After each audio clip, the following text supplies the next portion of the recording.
I'm going to give you 10 rules for profitable self-discipline. These are rules of my own making. They're very homely, some of them, but they'll be very helpful. And number one is keep cool when other people get hot. I know you can agree with that one, but I'm not so sure that you'll always live up to it. We're inclined, all of us, to get hot when the other fellow gets hot. Say angry things when the other fellow starts saying angry things. I was in the home of the president of a big electric power company one evening when there came a storm, and he called up one of his head men to go out to take care of an emergency that happened as a result of that storm. It was on Sunday evening.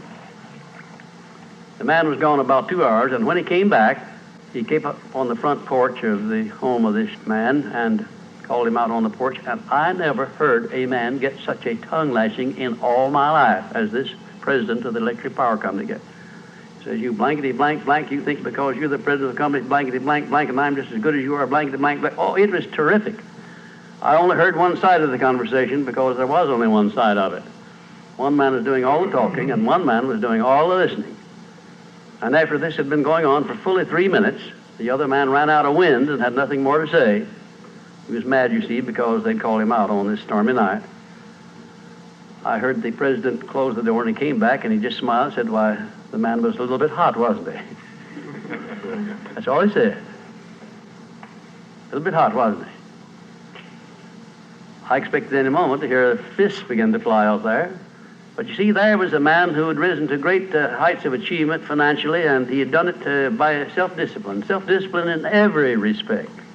And he didn't propose to allow a workman who had been temporarily unbalanced by his anger to throw him off balance and make him stoop to that level. He just didn't propose to have that done. And you'll notice when you get into an argument with anyone, and you're apt to if you don't watch yourself, that if you'll just remain silent while the other fellow's blowing off his top, he finally gets to the point where he's got no more top to blow off. Then if you want to get in a few words of your own, that's a mighty good place to do it. It's a mighty fine thing if the words that you get in are not the kind of the words you've been hearing. In other words, if you say something back kind in return, it's far better for the other fellow and far better for you. It shows you to be the bigger of the two persons.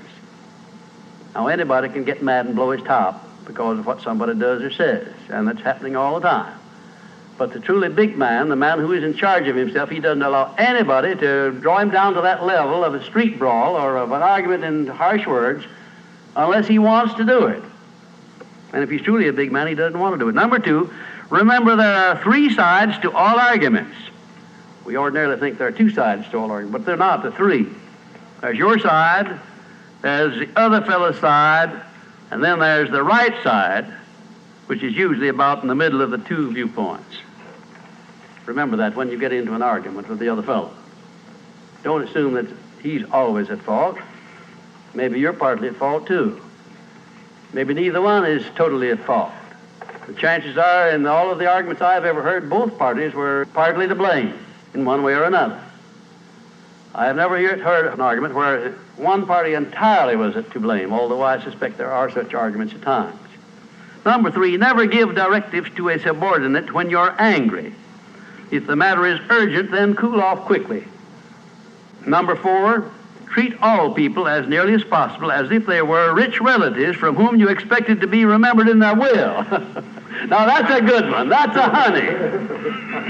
That is a honey. If you just do that, treat all people as if they were rich relatives from whom you expected to inherit something at their death. And you can do that. You know, if you had a rich relative that had $1 million he was going to leave to you, or you suspected he was going to, it wouldn't make very much difference what he said or did. He would never throw you off balance. You'd never talk back to him, would you? Of course you wouldn't. You'd be quite silly if you did. Keeping quiet for $1 million seems to me to be a very easy price to pay. Number 5, look for the seed of an equivalent benefit in every unpleasant circumstance with which you meet, no matter what the unpleasant circumstance is. Make it a point to discipline yourself so that you look for that seed of an equivalent benefit, and you start looking in connection with the circumstance. Don't wait a week or two till you've all worked yourself up about it. Start right in where you stand. It'll lessen the blow. It'll lessen the hurt of the wound, whatever it happens to be, if you start looking for that seed of an equivalent benefit. And number 6, learn the almost forgotten art of asking questions and then listening to the answers instead of getting the other fellow told off. It gives you an awful lot of satisfaction when you're angry to get the other fellow told, doesn't it? And the temptation is very great to do that. I know, because I've been there many times. Don't do it. Be bigger than that.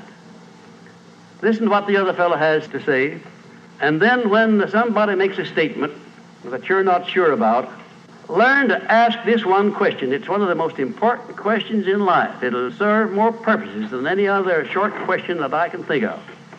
When somebody makes a statement that you're not sure about, or that you doubt, or that you question, ask a 4-word question. How do you know? And then wait for an answer and see him squirm. Oftentimes there is no answer. People make wild statements that they can't back up. And instead of getting into an argument and making an incident out of the matter and getting yourself worked up into an argument, let the other fellow stew in his own fat by putting him over the barrel. But that question, how do you know? I had a clergyman in my class once who was very, well, I just don't know exactly how to describe him. He was a fanatic, you might say, on the subject of religion. And he was sure that he knew exactly what was going to happen to me after death. He said so in no uncertain terms, not in the class, but in a private conversation. And he raved and ranted for quite a little while about it. And when he got through, I said, how do you know, parson? And that really put him over the barrel. He said, that's the way I feel about it. That's my faith. I said, well, now, having belief and faith is one thing, but having evidence is something else again. How do you know what's going to happen to me after I die? I don't know, and I doubt that you do. How do you know? Well, he never did give me a satisfactory answer. There are a lot of questions that come up in life in connection with which, if you'll ask that one thing, how do you know, you'll find that the other fellow will be off balance, and you don't need to make an incident out of what he says. You don't need to get mad at what he says.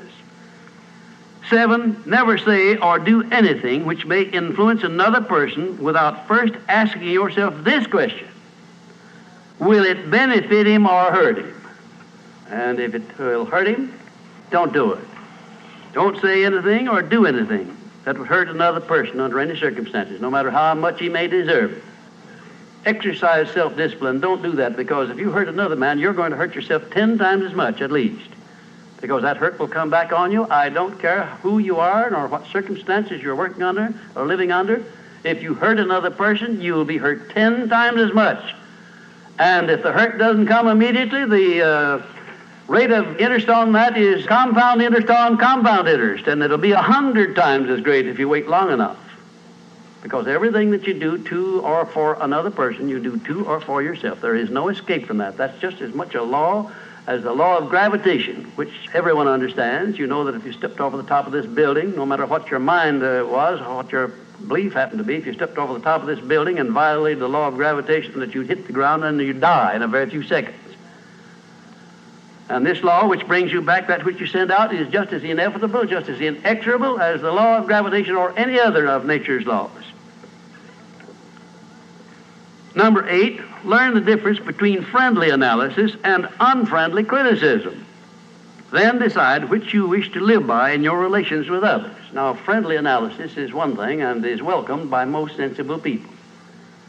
I don't object to friendly analysis of anything that I do, even though it's very unfavorable. If it's friendly analysis, I like it, because I can improve by it. But if it's unfriendly criticism, very obviously unfriendly criticism, and not analysis, well, then I resent it. I wouldn't be human if I didn't. How can I tell whether it's friendly analysis or unfriendly criticism? How would you go about telling? There are a lot of ways you can tell. You can tell by your relationship to the person who's making it, whether it's friendly or unfriendly to begin with. If it's an enemy, obviously I discount it right off the bat, because you almost know it's going to be unfriendly criticism. I can tell also by the tone of voice in which he does it, by the manner in which he does it. Because a man who engages in unfriendly criticism generally uses a few epithets along with it that clearly indicates that he's biased. If you have self-discipline, you're not going to be influenced by that kind of a person. And number 9, remember that a good leader in any calling is one who can take orders as cheerfully as he gives them. And number 10, last but not least, remember that tolerance in human relations is just as important as tolerance in the operation of mechanics.